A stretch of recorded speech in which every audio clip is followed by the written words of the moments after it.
All right, everybody, welcome back to the podcast. Thank you for rating and reviewing us. Thank you for subscribing to the YouTube channel, youtube.com/Matt Lewis. Thank you for supporting us at patreon.com/Matt Lewis. And I'm happy to welcome back today Chris Stirewalt. He's a political columnist, author, and former political editor for the Fox News Channel.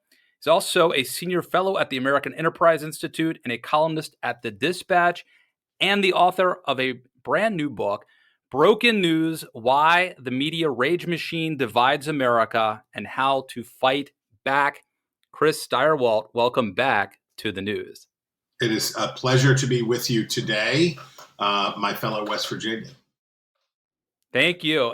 There aren't many of us, are there? I know you write in the book that you're the only person that you've met in journalism from Appalachia. I'm technically from Western Maryland, and the part of West Virginia that I live in now barely qualifies, but No, you're a but hillbilly. still. I'll give it to you. I joke there's a young, he's not a young man. He's a dude and an impressive journalist who works for Bloomberg named Michael Flatley, who I tell him that he ruined my best line, which is that I am the only person from Ohio County, West Virginia, who I have ever met in the national news business. So now there are two. So look out, America. No, but there is something to that. I remember when I worked at the Daily Caller, which is obviously a conservative outlet. I remember I got this. There was a story where there was some famous liberal family. Part of the family wrecked a boat, and somebody tipped me off that there was this ecological disaster.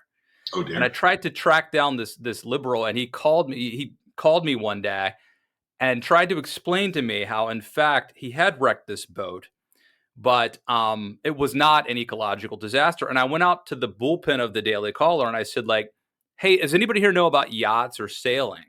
And like 7 hands go up. There you go. And I only know about bass boats. That's the extent of my knowledge. But it is weird that in journalism, a lot of people, number one, are like the sons or daughters of famous former journalists. You may not even realize it. And then a lot of them are just from wealthy families, because like who else could afford to move to DC and intern or work at an outlet?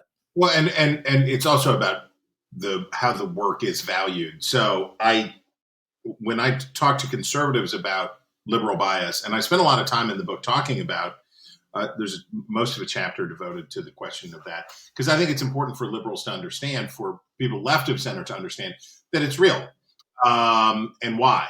And it's not out of malice; it's mostly out of ignorance. So if you think about it, I use the comparison to the energy industry. So in the American energy industry, where do people come from? Where do the people who work in the energy industry come from? West Virginia, Kentucky, the Dakotas, Nebraska, Kansas, Oklahoma, and Texas. So those are already all red states. Then add the next layer on top, which is that it's more male than female. The energy industry is more male than female. So, and men are more Republican than women. So you're starting, before you even lay on the issue set about what's related to that the Republicans favor policies that tend to be beneficial to the energy industry. Before you've ever done that, the raw material says that 80% or 75% of these people are likely going to be Republicans. The same thing is true in the news business. If you have, basically the Acela corridor, 2 guys from Chicago, somebody from LA, their cousin from Miami, they all went to substantially the same schools. So, what are those states? Those are blue states, and these are blue cities and blue states. And they went to liberal schools, and they don't know what people in Tahlequah, Oklahoma are like, and they don't know what the experiences are out there. And it's entirely possible that they have never known well and had as a close friend or neighbor a person who thinks about the world differently than they do. So that kind of liberal bias is inculcated into, they don't go into a room and say, haha, this is our strategy Right. for how we're Republicans today. This is just, fish don't know that water is wet. Indeed. So no, I heard you on Jonah Goldberg's excellent podcast, one of my favorites. So I'm going to try not to ask you the same questions he asked you. And one of the things that I thought about when I read the book, obviously it talks about your time at Fox News. I don't think it dwells on it. It's certainly not gossipy or gotcha tell all stuff. But you write about history of journalism. You also talk about the importance of words and language and context and cultural literacy. And you spend a good deal of time early on walking us through that. And I was wondering if you could maybe brief us a little bit on that right here. So, yeah, well, first of all, this is definitely not a book about Fox News. And it wouldn't be, I would like to hold myself to a higher standard than to say, I worked at Fox for 10 years and I loved almost all of it. And I got to work with some fantastic journalists. Obviously, I have some thoughts on some directions that the network has taken, but I don't know by word count. I would imagine that this is at least as critical of other outlets as it is of Fox, probably more so. Because, by the way, it doesn't help, and I will answer your more interesting question. It doesn't help to create more crappy permission structures. So if I say, I one time went on, after I got fired, I went on MSNBC, and Chris Hayes had me on. And I said, I don't want to go on the show. That sounds like a bad idea to go on. And I, at the time, for the first and only time in my life, I had an agent. He said, well, you better go on. You better show people that you can get out there and work and you can do this. So I was like, okay. So I went on, and Chris Hayes basically wanted to say that he was a better journalist than Sean Hannity. And I'm like, okay, like, congratulations, bro. You've done it. And there is this thing that happens where people at Fox excuse reckless or unloving or unfair coverage by saying, well, you know what they do at CNN, you know what they do at the New York Times, you know what they did at Twitter. So they create a permission structure for themselves. And then you flip the dial over to MSNBC or CNN, which is now going through a change, which I'm very happy about.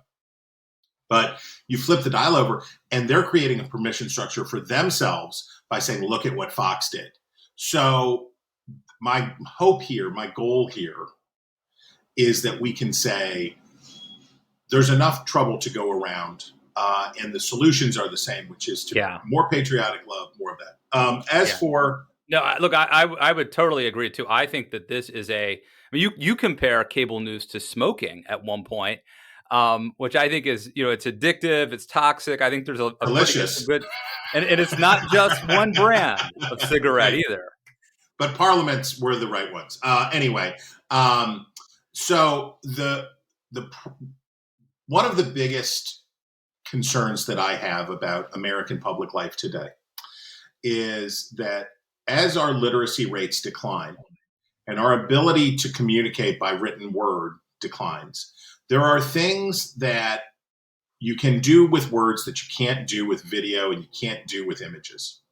You and I here can talk about complicated things. We can use words to talk about complicated issues, but to be understood by each other or by your audience, there has to be a cultural literacy in place that basic things that references, allusions, and concepts are built into it. The written language, I can receive a message from the Apostle Paul written almost 2,000 years ago, or written by Thomas Jefferson 250 years ago, or by people throughout history, or I use the example of the poem Stopping in the Woods on a Snowy Evening. That is a coded message that Robert Frost is sending me from 110 years ago. And I can use those words on the printed page, and it will bring that idea of that horse and that farmer and that snow and that time immediate to life in my mind. But it won't work if I don't know about horses and I don't know about snow and I don't know about New England. And just the literal words on the page in and of themselves aren't enough either, unless you've maybe been in the snow. Right. So it's bigger than the literal words. The concept of cultural literacy, which had a vogue in the 90s. And I'm sorry, I'm blanking on the name of the scholar who was the leader of the movement. Culture literacy is not phonetics, right? Literacy is not teaching kids how to sound out words. Literacy is there is an embedded code inside of these things, right?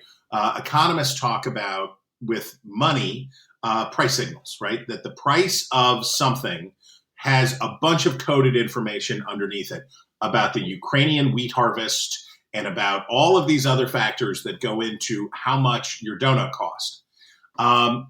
Real literacy has to, in the old days, educators used to talk about the furniture of the mind, which is that the mind starts out fairly blank, and then we're going to adorn it, and we're going to put the Shakespeare chifforobe over here, and we're going to put Rene Descartes over here, and we're going to put these concepts and ideas and philosophies in place so that as you live your life, you have a furnished mind so that you are able to do this. And needless to say, that's not a popular thing these days. I just read Ron Sheldon's excellent book, The Church of Baseball, which is about his making and directing and writing of the movie Bull Durham. Cool. And that movie is so poetic and literary. And, Kevin Costner and Susan Sarandon, and they're talking about how Susan Sontag is overrated BS, or, just it's so smart. But just talking about baseball, Susan Sarandon has a line about bad trades are part of life. I mean, who could forget, Milt Pappas for Frank Robinson, but if you didn't grow up having a certain reverence for baseball, you could watch that movie, but you wouldn't really get that movie. And I think with our politics, unless you have been ensconced in a civic culture and the Constitution and even theology to a certain degree to understand the founders and Lincoln and other, you're not going to really get it, are you? Right. And you can't show a video of freedom. You cannot show a picture of liberty. You can show a video of a person enjoying liberty, but it's not the same as the concept. And our ability to transmit the life-giving germ of freedom, of civilization, of all of this stuff depends on being able to encode and decode over and over again. When I, as you, I'm sure, have had the same experience, have had far too many occasions to quote Lincoln's speech to the Young Men's Lyceum 23 years before the Civil War. And you go back and you read that speech, and the reason that it is relevant to you and me today is because we know the history of what was going on in the 1840s. We know. And I'm afraid, look, the easiest cop-out, I chose a different cop-out for this book. The easiest cop-out would be to say, like, well, the educational system stinks and therefore we are doomed and blah, blah, blah, blah, blah. I didn't want to take that cop-out, but let's face it. One of the things that most alarms me about the battle over school curricula is a smart teacher, a self-interested smart teacher, will take the correct cues from this vicious national debate over talking about race and talking about American history, which is not to teach it at all, right? The self-interested solution is, well, no. I'm not wading into this. I'm not going to start talking about the consequences of emancipation and the nature of the rise of the Jim Crow South. I'm not going to do that in Mississippi and Alabama. And conversely, I'm not going to talk about the excesses of the collapse of the American civil rights movement sort of under its own weight and corruption.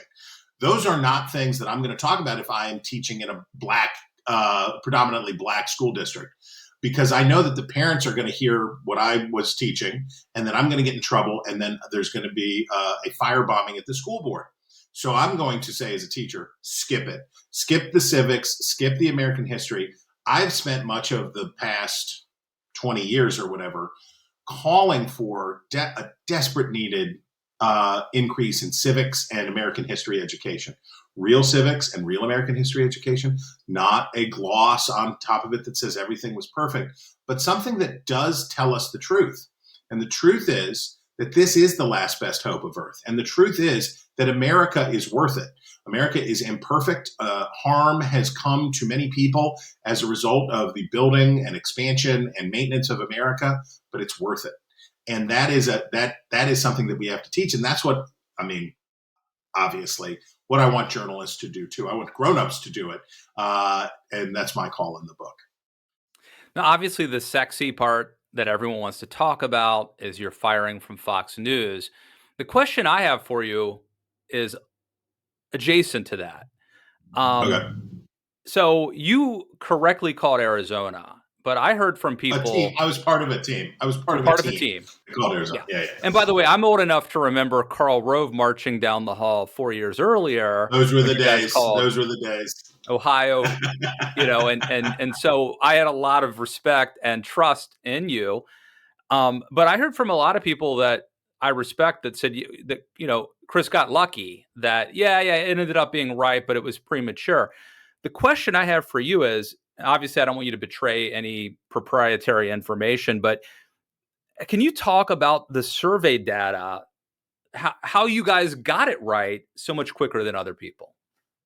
Well, after the 2016 election, Rupert Murdoch, Fox News, got out of the consortium of networks that had comprised for decades the exit polls.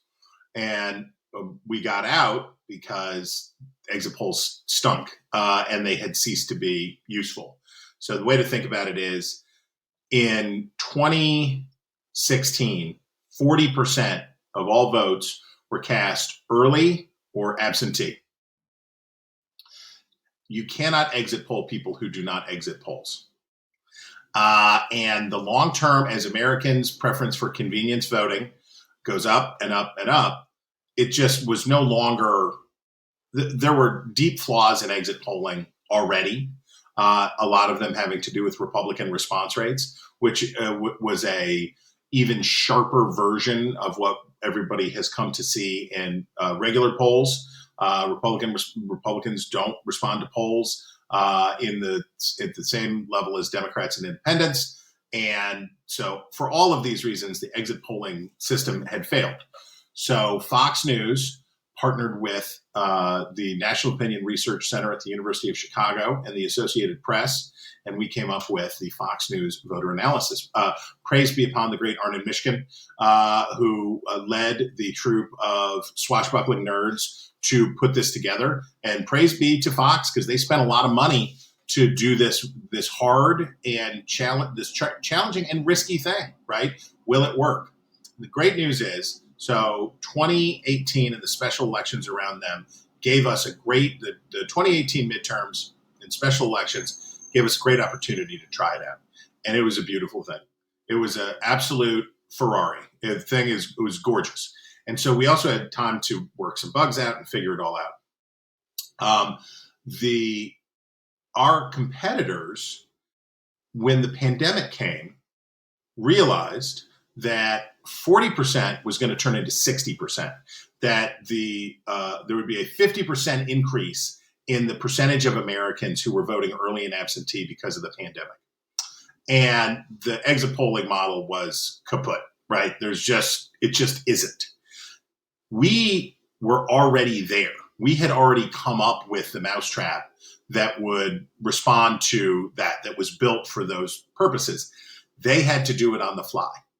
And we were very lucky about the fact that Fox had taken the steps that it did, and we had the experience that it did. So we were very lucky. And also, if I do say so, we're very good. We were the best. And we had different data. We had more data. Our poll in Arizona was gorgeous. It was like it cooked up just perfectly. And as you know, the way that an exit poll, or in this case, a voter analysis works, you have polling that tells you what you expect voters to do.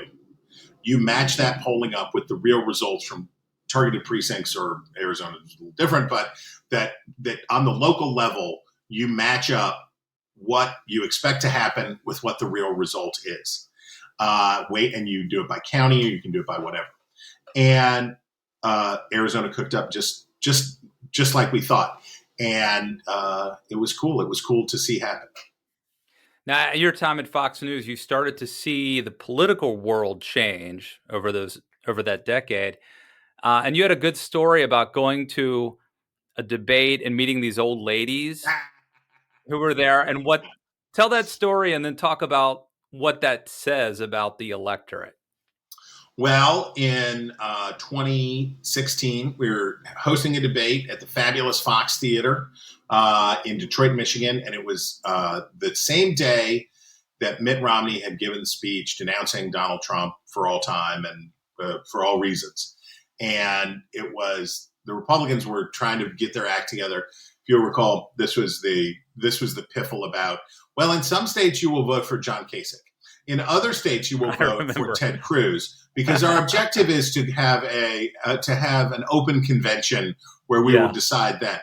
And it was like, so what you're telling me is that Donald Trump is a crisis and a threat to the republic, but you can't choose between the senator from Texas and the governor of Ohio. So we're just going to roll the dice on this. Okay, guys, maybe you're not ready. So I think I was helping not lead the charge, but advocate for that but solely as a act of pure desperation more than anything else. it says a lot about John Kasich and Ted Cruz that the desperation was so deep, but that people couldn't quite get to I guess I'll have to vote for Kasich. Yes. But the alarm at Trump was real, and it was the Michigan primary. So we were having the debate just ahead of the Michigan primary. Michigan primary was a part of a spread of 2 weeks that was going to really decide what was going down. So, tensions are enormously high between the campaigns, and we've been having people at the debates getting really rowdy in the halls. Right, they're freaking out, yelling and screaming at our debate moderators, Chris Wallace, Megyn Kelly, and Brett Baer.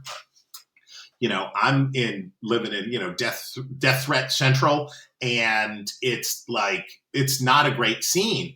And everybody is very alarmed. And also people are very alarmed about the direction the politics in the country are taking. This Republican authoritarianism and holy crokinole, and Hillary Clinton, holy crokinole. So I always, in all debates, we did debates we did a lot of debates. That year, I think we probably did 4 or 5. So I had a practice that I would go walk the hall to see what the mood in the crowd was. And I was particularly interested in that for this because of the previous rambunctiousness and those concerns. So I'm walking through and I'm really tense, walking up the wing, and I'm looking at the room. And then these 2 most adorable, I'll go ahead and say it, little old ladies, in sweatshirt with applique on them, recognize me and say, "Oh, hello. Oh, hi." And I come over and say, "Hello. Oh, hello. How are you? It's so nice to see you. Thank you for being here." And as I'm talking to one, I look down in the backpack that is at the feet of the other, and it's full of beers. It's full of ice cold beers. And here are these ladies, certainly in their 60s, maybe in their 70s. And they brought some brewskis. I don't know. I assume they got through security because they look so absolutely harmless. Or maybe the guy saw the beer, figured, let them have their fun. I don't know. But here she is, and she's got a backpack full of ice beer. And I see it, and then I look at her, and then she says, "Do you want one?" And I said, "I really appreciate it." But what I learned... she's also got some weed that's good for the rheumatism. Right. That's right. The CBDs are in the front pouch. Yeah. But here's what I realized. You and I were experiencing the late winter and early spring of 2016 very differently than the Republican electorate was.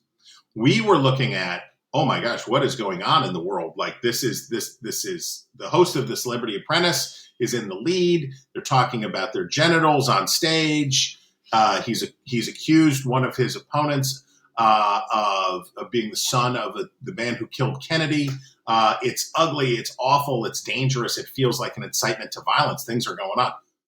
The folks in the crowd were having fun, right? This was I used to have a note when I was at Fox for a long time. I had a note called the halftime report. So I am certainly guilty of turning politics into sport, but it occurred to me as I left the company of those little old ladies that the turning this into entertainment, turning the governance of our country into entertainment and content is dangerous, because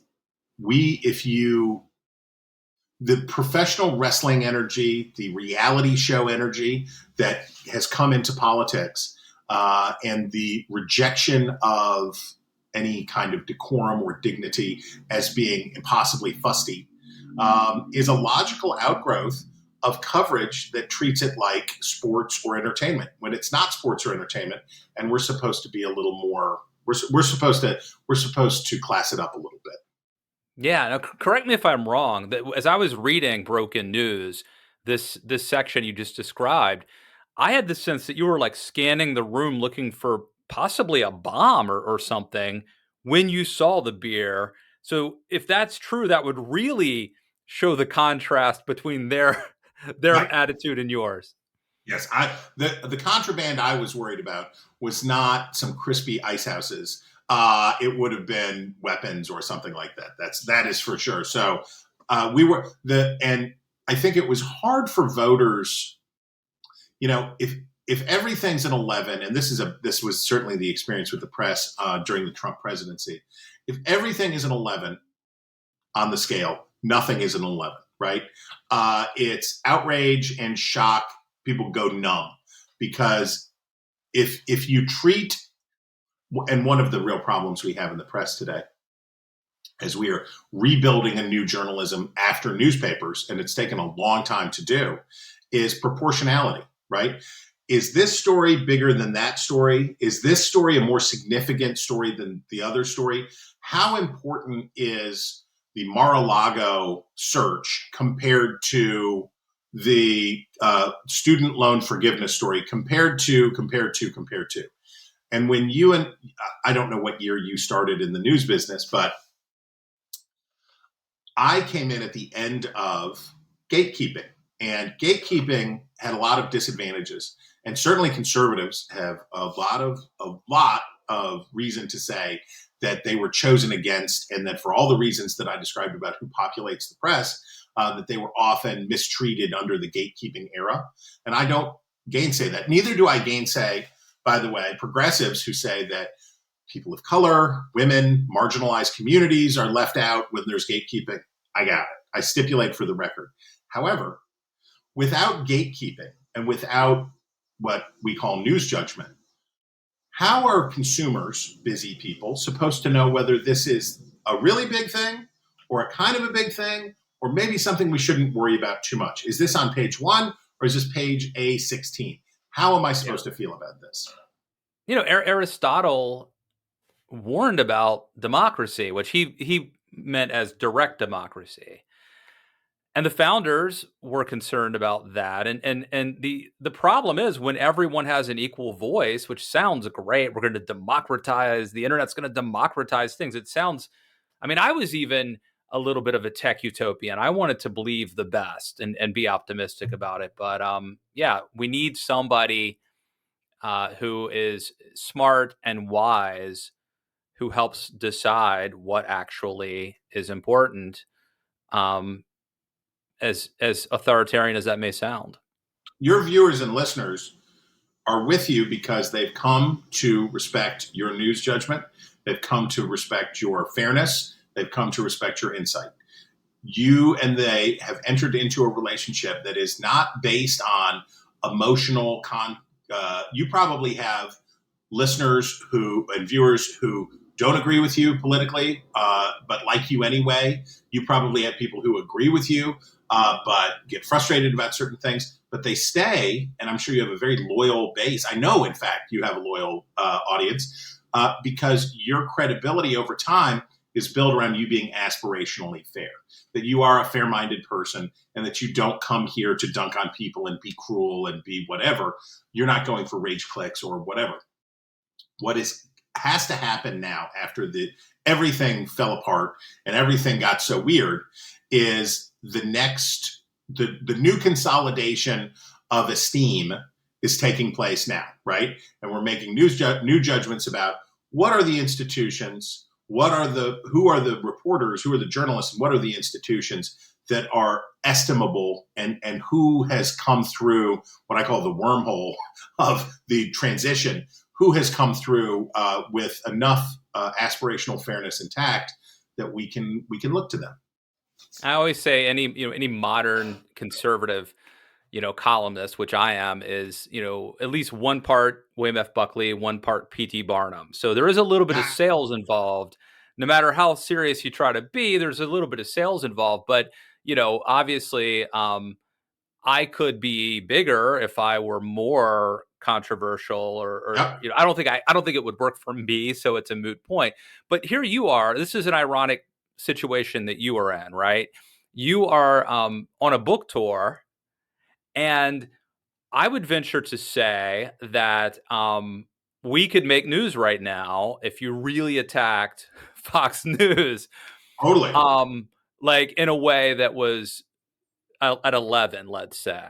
Yes. And yet you're not doing that because you don't believe that that's the right thing to do.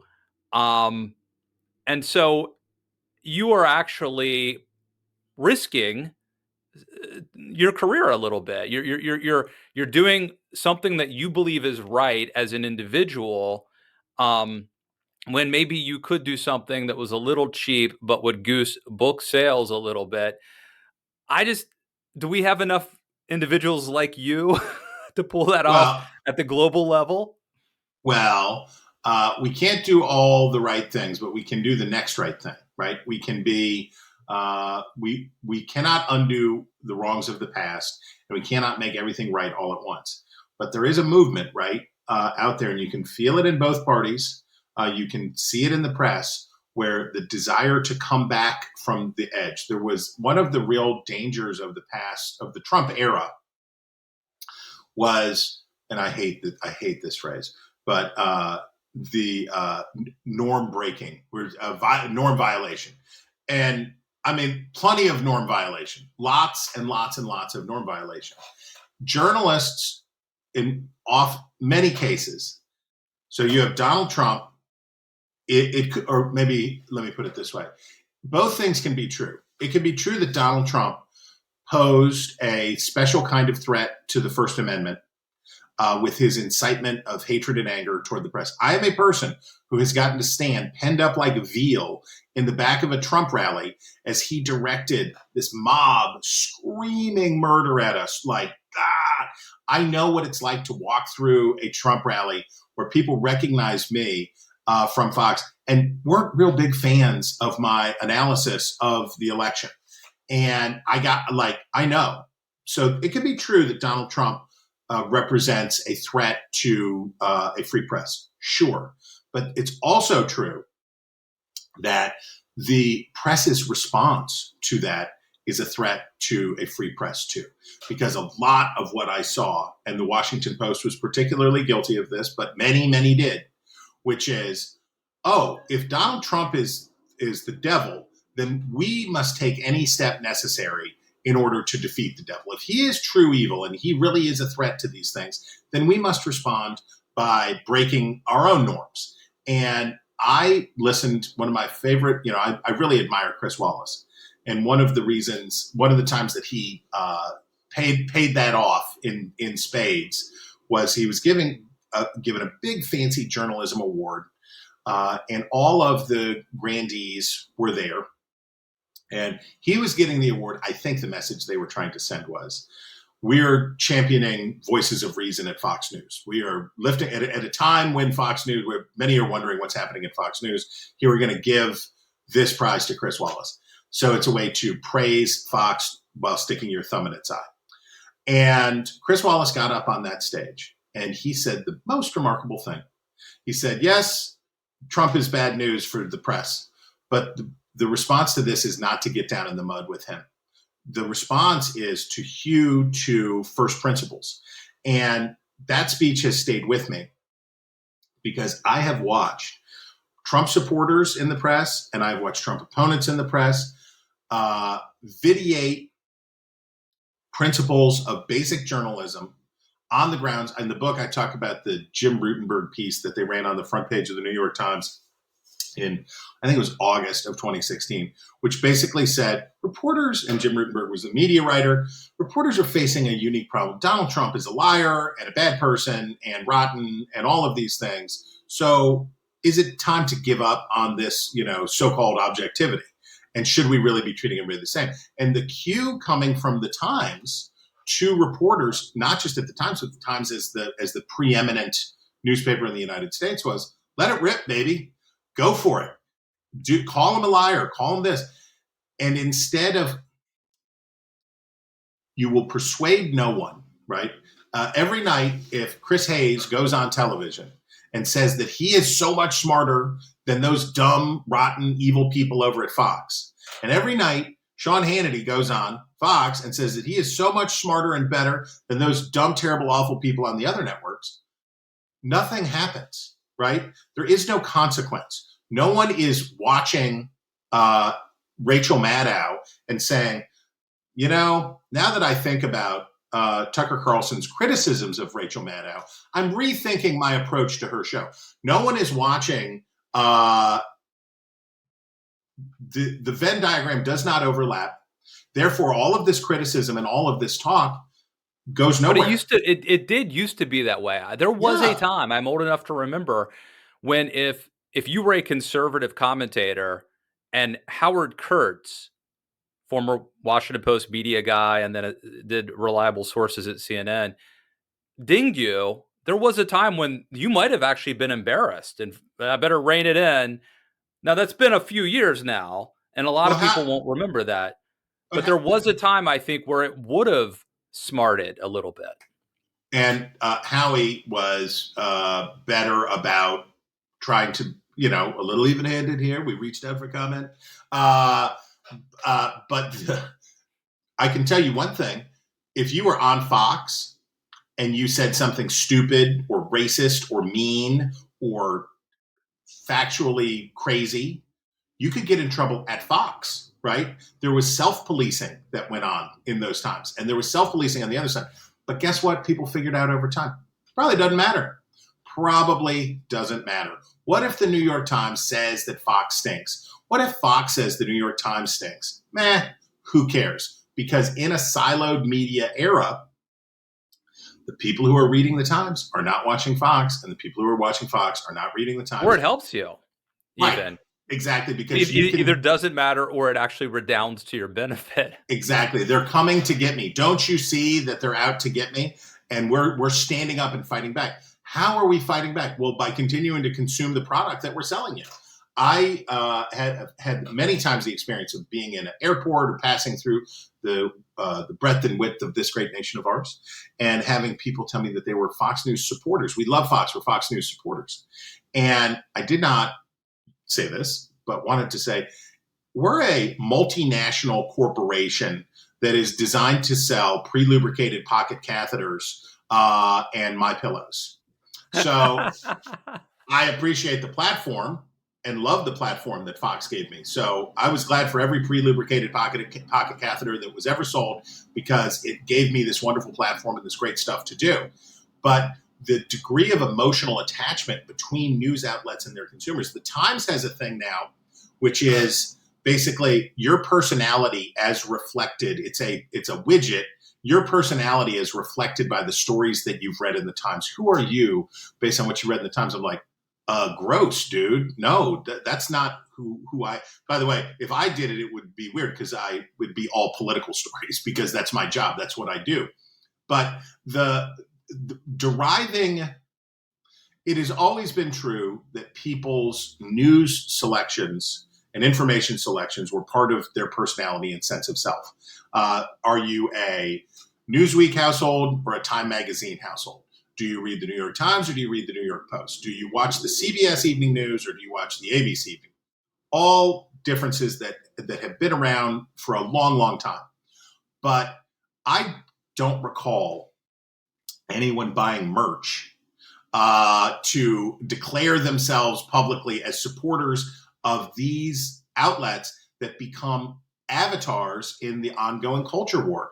And in the book, I talk about the Andrei Miroshnichenko, who luckily for all of us just shortens his last name to Andrei Mir, and his term post-journalism. That in journalism, as we understood it, we have the information and we are going to give it to you. It's top down. I'm going to give you the information. In post-journalism, it's bottom up. You have feelings, you have emotions, you have a strong sense about these things, and we're going to do what you tell us to do. We're going to react and respond to you. Now, there's a lot of reasons this is true. Part of it is just the potency of market research and social media. We know a lot more. When I started out in the newspaper business, how would you know whether a story had been well-liked or not well-liked? Did you get an extra letter to the editor? Who knows? It was just out into the void, and you hope that Dutch Miller wanted to buy car ads to go around it. You wrote the best story you could, and you just sort of hoped that it would be okay. Now you get instant feedback, and that feedback is dangerous, because as you're seeing the click counter go on, and as you're seeing the minute-by-minute ratings, and as you're seeing these things go on, you know that it's not the information, it's the attitude, right? Am I attacking? Do we have the same enemies? What did Josh Hawley say? Or not Josh Hawley, Freudian slip. What did J.D. Vance say when he said to a reporter, I like you, or we're going to get along because, we hate the right people. And hating the right people becomes this powerful semiotic in what flag do you follow? And that relationship creates capture for the news outlet, not to, I'll sum it up like this. The difference between entertainment and news is that sometimes I have to tell you what you don't want to hear. That is my job, to sometimes tell you what you don't want to hear. And like the weatherman would be a lot more popular if he could tell everybody, 70 degrees and 30% humidity today, you're really going to enjoy it. But then it's not serving any purpose. And Americans came to believe, I think a lot of Americans came to believe, that the game was so rigged, or that outcomes were so predetermined that we could consume this like sports, and that our wishes and hopes could be cast into it and fulfilled on their own, as opposed to seeing people like you and me as commentators or providing information, but not actually controlling events. We need to have a beer sometime. I could talk for hours about this. I'm going to be disciplined and just ask you two more questions, because I know you're on a book tour. You write about your dad in this book. And one of the things you write about is how toward the end of his life, you guys grew a little bit apart, and he had two TVs so he could watch Fox and Fox Business. This is something I've heard from a lot of Americans who their parents at some point start watching a lot of cable news. Yeah. And I'm wondering if you could talk about that.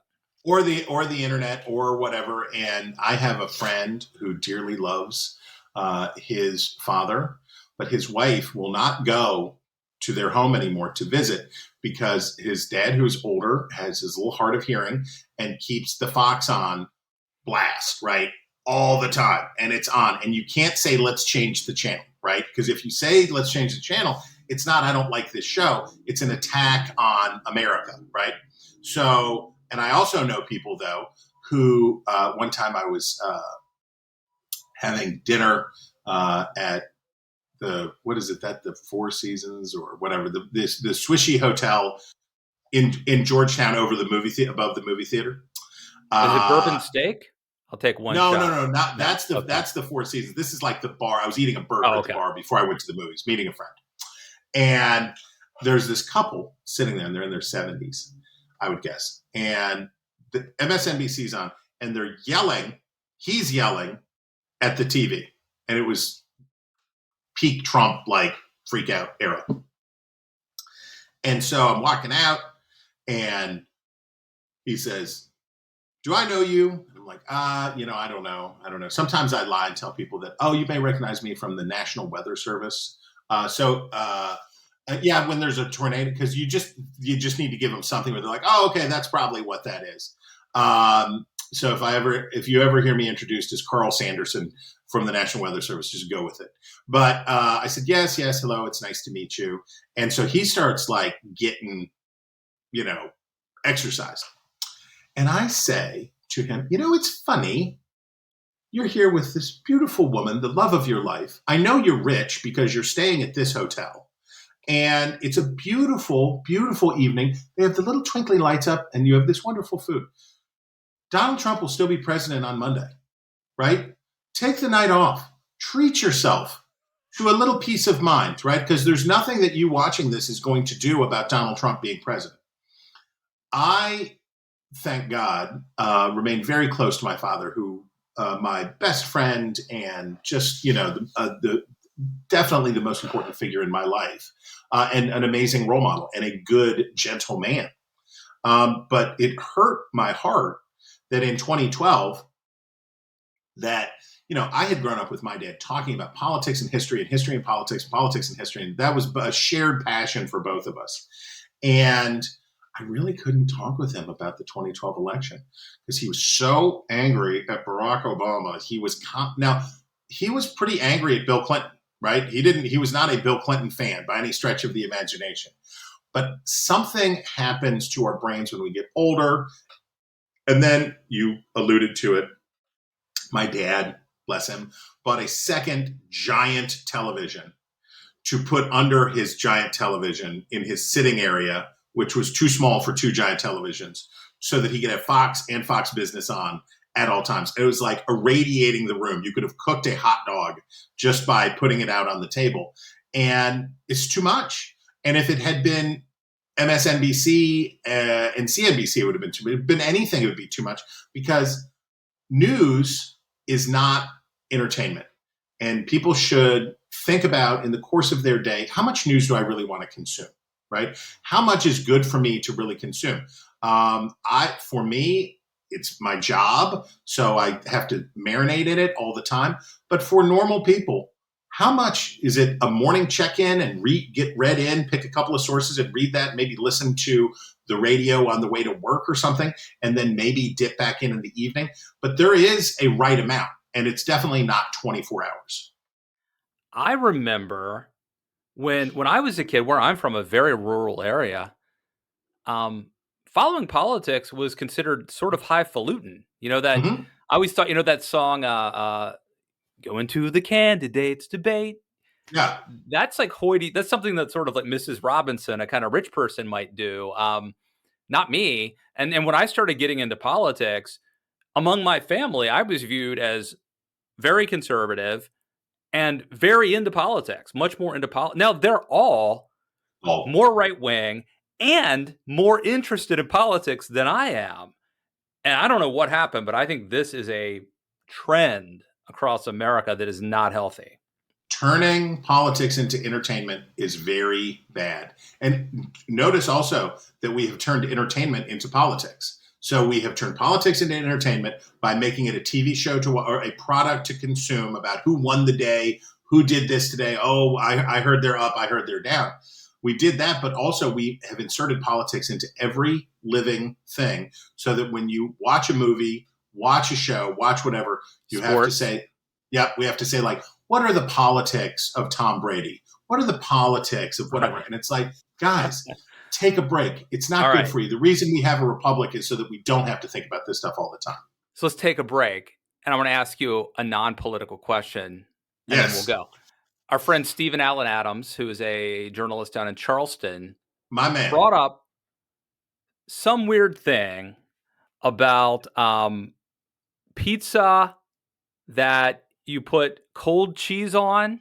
Oh, what is this? I know what this is. What's the deal? Tell us what this is. This is a calumny, is what this is. This is a slander.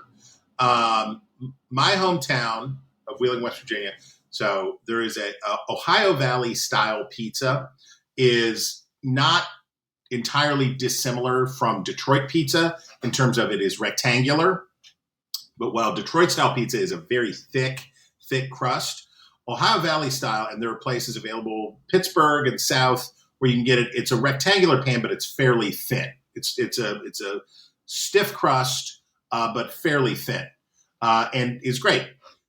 In my hometown, of Wheeling, West Virginia. There is the best kind, which is, it used to be DeCarlo's, but then DeCarlo's ruined everything. They started melting their cheese, and melted cheese is a mistake.